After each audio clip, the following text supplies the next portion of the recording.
જેણો જેણો ટેણીઓ રમતો તો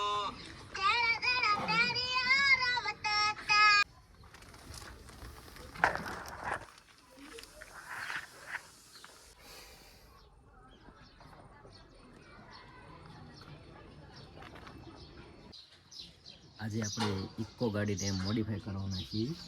તો મોડિફાઈ એટલે આ સીટ આગળની સીટ આ તમામ સીટો કાઢી અને એક સળંગ આમ સોફા ટાઈપ બેડ ટાઈપ બનાવવાનો છે. અને બેડ ટાઈપ પણ આપણે એવો બનાવવાનો છે કે કાયમિક માટે નહીં, જ્યારે આપણે બેડ બનાવો તો બેડ બનાવી શકીએ અને આવી રીતે ખુરશી ફિટ કરી આને પાછું ફિટ કરી શકીએ. તો એના માટે પ્લાન એવો છે કે એક આ બાજુ ટેબલ, એક આ બાજુ ટેબલ અને એક વચ્ચે, અને આવા 3 ટેબલ એવી રીતે ખુરશીની જગ્યાએ એવો પણ ટેબલ. એમાં પ્રોબ્લેમ એ છે કે આ ભાગ ઊંચો છે, વચ્ચે બાટલો છે એટલે લેવલ લેવું પડશે, અને ઓલી સીટવાળો ભાગ થોડો નીચો હશે. તો તમામનું લેવલ કરી અને બેડ બનાવવાનો છે. તો આપણે ચાલો તેની તૈયારી કરીએ. તો સૌથી પહેલાં તો આપણે પાછળની બંને સીટોને ઉતારી લઈએ, જેને કોઈ પણ બોલ આપણે કંઈ છે નહીં. વચ્ચેની સીટમાં ફક્ત 2 જ બોલ છે, તેને પણ ખોલી અને આપણે તેને નીચે ઉતારી લઈએ. અને જ્યારે પણ ફિટ કર્યું હોય તો 2 જ મિનિટમાં ફિટ કરી શકાય છે. હવે પહોંચી ગઈ આપણે લોખંડની ખરીદી કરવા માટે. તો આપણને મનપસંદ એવું મજબૂત લોખંડ આપણે ખરીદી લીધું છે, અને તેનું વજન કરાવી અને આપણે તેને ગાડીમાં મુકાવી દઈએ. તેનો ભાવતાલ હું તમને વિડીયોના લાસ્ટમાં અથવા વચ્ચે કોઈ પણ સમયે કહીશ, તો બને રહો વિડીયોમાં. તો હવે આપણે ઇકોની અંદરનું તમામ માપતાલ લઈ એક ફર્મો બનાવી અને તેનું વેલ્ડિંગ કામ શરૂ કરી દીધું છે.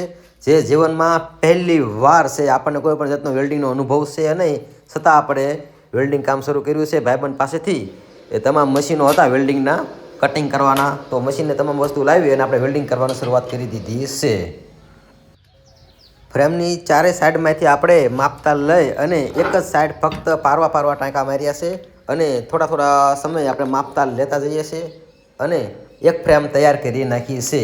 અને બીજી ફ્રેમ પણ આપણે આગળ માપતાલ લઈ અને જેમ જરૂર પડે એટલું જ માપ લઈ અને આપણે કટિંગ કરીએ છીએ, જેથી કરીને વધઘટ કોઈ પણ પ્રકારની થાય નહીં. એક ફ્રેમ બનાવી અને એક પાઇપ આપણે કટિંગ કરતા જઈએ છીએ અને સાથે ગોઠવતા પણ જઈએ છીએ અને ચેક કરતા જઈએ છીએ. બધી એકસાથે આપણે કટિંગ કરતા નથી, કારણ કે વાં એક ફ્રેમ વધે કાં ઘટે. આપણો આ જીવનનો પહેલો અનુભવ છે. આપણે આની પહેલાં કોઈ પણ વેલ્ડિંગનું કામ કે લોખંડ કટિંગનું કામ આપણે કોઈ પણ કામ કરેલું છે નહીં. અને ડાયરેક્ટ જ આપણે એક ફ્રેમ બનાવતા જઈએ છીએ અને પછી કેટલી જરૂર છે એ પ્રમાણે એક પટ્ટીનું માપ લઈ એક પટ્ટી કટિંગ કરતા જઈએ છીએ.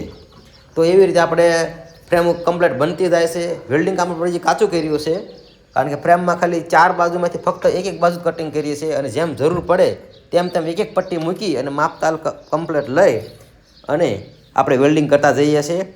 અને ફક્ત એક જ સાઈડ વેલ્ડિંગ કરીએ છીએ કાચું કામ, કે વધે તો આપણે એને ફરીથી ઉખાડી શકીએ અને ફરીથી વેલ્ડિંગ કરી શકીએ. તો આવી રીતે આપણે વેલ્ડિંગનું કામ થોડું શરૂ કર્યું છે અને ફ્રેમો બનતી જાય છે. હાથમાંથી ફ્રેમ પડતા જ તે વેલ્ડિંગ ઉખડી ગયું છે, એટલે આપણું વેલ્ડિંગ કાચું છે. તો હવે આપણે પહોંચી ગયા છીએ ગેસ વેલ્ડિંગવાળા પાસે. તે મહારાજ છે અને તેમનું કામ બહુ સારું છે. તો આપણે તેમને કામ એવી રીતે આપ્યું છે કે એક ટાંકા ઉપર ભાવ આપ્યો છે કે જેટલા ટાંકા હોય તે પ્રમાણે ભાવ તાલી લેશે, અને જેવું ઝાઝું કામ હોય તે પ્રમાણે આપણને તે વ્યાજબી પણ કરી દેશે. તો તેમનો ભાવતાલી તમને પોતે જ કહે છે. આ વિડીયોમાં હું તમને તેમનો નંબર પણ આપી દઈશ અને એડ્રેસ પણ એ ભાઈ પોતે આપી દેશે. તો એ ભાઈ આપણે તમામ ફ્રેમોને વેલ્ડિંગ કરી દીધું છે અને આ છે તેનો નંબર. તો તમે નંબર નોટ કરી અને તેમની પાસે ગેસ વેલ્ડિંગનું કામ કરાવી શકો છો. તો મેં તમામ ફ્રેમો કમ્પ્લીટ કરી નાખી છે. આ છે પાછળની ફ્રેમ, અને પાછળની બધી ફ્રેમો કમ્પ્લીટ થઈ ગઈ છે. 2 ફ્રેમ માથે વચ્ચેની ફ્રેમ પણ મુકાવી અને આવી રીતે આપણે તમામ ફ્રેમો કમ્પ્લીટ થઈ ગઈ છે. 2 ફ્રેમોને જોઈન્ટ કરવા માટે વચ્ચે આપણે સ્ક્રૂ પણ મૂક્યા છે, તે સક્સેસ આપણે નથી ગયા. તો આપણે સ્ક્રૂનું કામ કેન્સલ રાખ્યું છે અને ફરીથી આપણે બધું ગોઠવણી કરી દઈએ. તો આવી રીતે આપણે તમામ ફ્રેમો કમ્પ્લીટ બની ગઈ છે. ફ્રેમ એટલે એક રીતના ટેબલ છે. આગળ 2 ટેબલ ને વચ્ચે એક ફ્રેમ મૂકવાની છે, અને પાછળ પણ 2 ટેબલ અને વચ્ચે એક ફ્રેમ મૂકવાની છે, જેથી કરીને આખું કમ્પ્લીટ બેડ બની જાય છે. પછી આગળનું કામ આપણે તમને બતાવતા રહીએ વિડીયોમાં. બન્યા રહો છેલ્લે સુધી. અને જો તમને વિડીયો ગમે કે ના ગમે, લાઇક કરવાના કોઈ પૈસા નથી, તો તમે જરૂર ને જરૂર લાઇક કરી દેજો. તો આપણી ચેનલમાં આવા અવનવાર વિડીયો જોવા માટે આપણી ચેનલને સબસ્ક્રાઈબ કરી દેજો. અને વધુમાં વધુ પ્રમાણમાં આપણે ફરવાના અને ટૂરના વિડીયો હોય છે, તીર્થધામના વિડીયો હોય છે, અને આવા ક્યારે ઉટપટાના આવા વિડીયો પણ ક્યારેક આવી જાય છે. તો ચેનલને લાઇક કરજો અને સબસ્ક્રાઈબ કરી દેજો. અને જો આપણો બેટ થઈ ગયો છે તૈયાર. હવે આમાં ફક્ત આપણે ગાડલું અને ઉપર બેટ બનાવવાનો બાકી રહી ગયો છે. તો ચાલો આગળ વધીએ વિડીયોમાં. જો ભાઈ સોફો કમ્પ્લીટ થઈ ગયો છે ઇકોનો આપણે બનાવ્યો છે. આ ભાઈને એક દિવસમાં કમ્પ્લીટ કરી લઈ દીધો છે. બરોબર, જેને બનાવવો હોય એ આપણે પાળિયાદ રોડ ચીકોણી ખોડિયાલ કેબિન સાદું લખેલું કેબિન છે અને સરસ મજાની સર્વિસ ભાઈને આપેલી છે ને ભાઈને કામ ગમ્યું છે ને ભાઈને આપણું બહુ સારું લાગ્યું. એમને કીધું કે તમારે બીજું કામ હશે તો તમને મોકલાવશું. આ જો મારું ગેરેજ છે, આ છે ગેરેજ અને આ થઈ ગયો છે ભાઈ. બહુ સારું મજબૂત ટકાઉ છે. તો જે કોઈને બનાવવો હોય તો ભાઈનો સંપર્ક કરજો. એડ્રેસ તમને આપેલું છે, મોબાઈલ નંબર પણ તમને આપેલો છે વિડીયોમાં. તો જોઈ લેજો, કોન્ટેક્ટ કરજો. અત્યારે આપણે ગાડીમાં સાદું ગાડલું મૂકી અને ટેસ્ટિંગ કરવા માટે ડ્રાઈવ કરવા જઈ રહ્યા છીએ. કાશું જો તો એ પાછળ આપણે બેટ બનાવ્યો છે. હવે માપનું જે ગાડલું બનાવવાનું બાકી છે, એનું જે સ્પેશિયલ આવે ને સીટ એ બનાવવાનું બાકી છે. ખાલી આધાર પૂરતો આવડો હતો એ મૂક્યું છે, એમાં માપ સરખું નથી. કેમ મજા આવે? બહુ જોરદાર રિઝલ્ટ સારું છે. સારું છે ને? રિઝલ્ટ સારું છે. બેહવાની કમ્ફર્ટ છે. હવે પહોંચી ગયા છીએ આપણે ગાડલું લેવા માટે. આ ગાડલું આપણે 2-3 દિવસ અગાઉ ગાડીના ઇક્કાનું માપ લઈ માપ પ્રમાણે સ્પેશિયલ બનાવવા આપેલું હતું અને તે અત્યારે આવી ગયું છે. તો આપણે લેવા પહોંચી ગયા છીએ અને ગાડલું આપણે ફિટિંગ કરી નાખ્યું છે. આ બેડ માટે આપણે ઓસાડ પણ મંગાવી લીધો છે અને તકિયા પણ મંગાવી લીધા છે. તો ચાલો તેને પાથરી દઈએ. અને આમાં આપણે 2-3 ફાયદા છે. પહેલો તો આપણે એ કે ઇકોની ઉપર આપણે જાળી મુકાવવાની હતી કે સામાન મૂકી શકાય. તો હવે ત્યાં જાળીની આપણે જરૂર નહીં પડે, કારણ કે આ બેડની નીચે એટલી સ્પેસ છે, એટલી જગ્યા છે કે 8-10 જણાનો સામાન ઠેલા હોય તો આપણે આ બેડની નીચે મૂકી શકાય છે. તો હવે કોઈ પણ ઠેકાણે આપણે ફરવા જવું હોય તો આપણી ઉપર જાળીની જરૂર નહીં પડે. આમાં સામાન પણ ગોઠવાઈ જાય છે અને આ બધી જ વસ્તુ ફોલ્ડિંગવાળી છે કે જ્યારે પણ આપણે ખુરચી ફિટ કરવી હોય તો આપણે 5 જ મિનિટની અંદર ફક્ત બેઝબોલ ફિટ કરી અને આપણે આ બેડને ઉતારી અને ખુરચી ફિટ કરી શકીએ છીએ. અને જ્યારે એમ થાય કે લાંબા રૂટમાં જવું છે તો આપણે આ બેડને પણ 5 જ મિનિટમાં ફિટ કરી શકીએ, ખુરચી ઉતારી અને પાછો ફિટ કરી શકીએ છીએ. તો આખા આપણે ગાડીમાં સમાઈ જઈએ છીએ, પગ લાંબા કરીને સૂઈ શકીએ છીએ. અને 1, 2, 3 જણા તો આખા કમ્પ્લીટ લાંબા થઈને સૂઈ શકે છે. પગ પણ આટલી લંબાઈ જાય છે.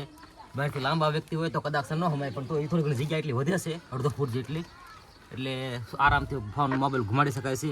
અને ગાડલું એટલું જાડું છે કે ગમે એવા રોદ આવે તો કાંઈ થાય એવું છે નહીં. ઓછર પાથરી દીધો છે તો બહુ જ ત્યાં મજા આવે એવી વસ્તુ થઈ ગયું છે. લાંબા રૂટમાં જવું હોય તો કોઈ પણ દર્દી હોય અથવા કોઈ પણ ફરવા જવું હોય તો આરામથી જઈ શકાય છે. અને જે જગ્યા છે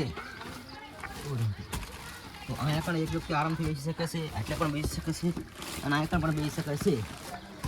તો 6 જણા તો આરામથી લાંબા પગ કરીને બેસી શકે છે અને 2 જણા આગળ 8 જણા બેસી શકે છે અને પગ લાંબા કરીને બેસી શકે છે આરામથી. બે તકિયા મૂકી દઈએ, બહુ જ આરામદાયક વસ્તુ બની ગઈ છે.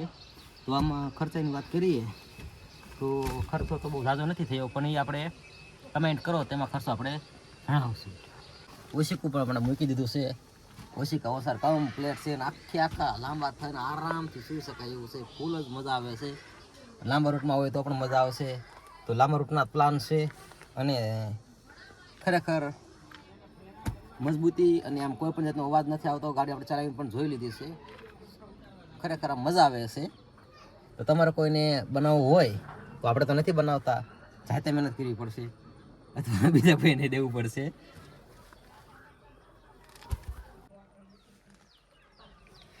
અને હા, સામાનની તો આપણે અહીંયા કણે જો બહુ મોટી જગ્યા અહીંયા રોકી છે. આમાં લગભગ 7-8 થી 10 ઠેલા હોય ને સામાન ગમે એટલો, તો અહીંયા કણે પણ સામાન બધો સમય જાય છે. અત્યારે તો આપણે આ ઓલું પંચરનો સામાન આખું પેટી મૂકી છે, પણ એ પેટી ગાડી આપણે ગમે ઠેલા હોય તો ઠેલા મૂકી શકાય છે. આ બાટલા લેવલનું કર્યું છે અને પાછળ પણ ઘણો બધો આપણે સામાન ને એવું બધું મૂકી શકીએ છીએ.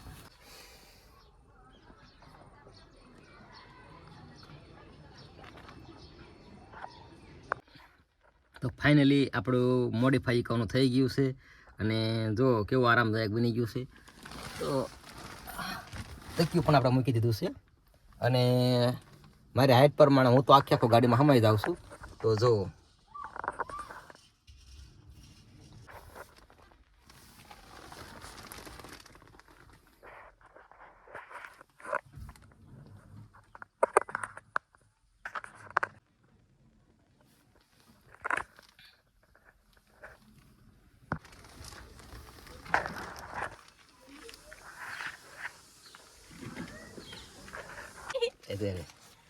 હેલો એલા એલા તો નાના છોકરાને આરામ કરો હોય તો આરામ કરી શકે છે, રમી શકે છે, ઠેકડા મારી શકે છે, કૂદી શકે છે. એલા